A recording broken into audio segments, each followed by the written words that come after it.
তৃণমূলের পথে নামা নিয়ে বিজেপির বক্তব্য এসবই হাওয়া গরম করার কৌশল। তার কারণ কেন্দ্রের ইতিমধ্যেই আইন রয়েছে।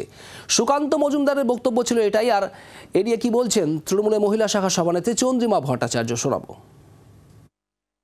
সংবিধানে এই সংক্রান্ত বিষয়ে কনকারেন্ট লিস্টে আছে, মানে যৌথ তালিকা।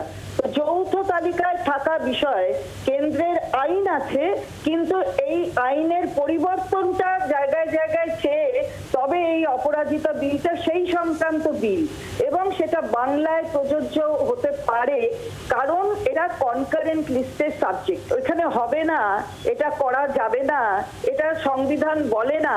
উনি মন্ত্রী হয়ে সংবিধানের থেকে নিয়ে শপথ নিয়েছেন, সংবিধানের কথা মতন সংবিধানকে পাথেয় করে তিনি মন্ত্রী হয়েছেন শপথ নিয়ে। তো সেইখানে দাঁড়িয়ে তিনি যদি আর একটু পড়ে নেন ভালো করে, তাহলে আমরা বোধহয় বাধিত হই।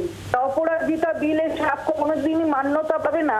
তার মানে বোঝা যাচ্ছে তাদের দৃষ্টিভঙ্গি কি, তাদের মেয়েদের সম্পর্কে তাদের কোথায় সমবেদনশীলতা আমি তো দেখতে পাই না কোনো জায়গায়।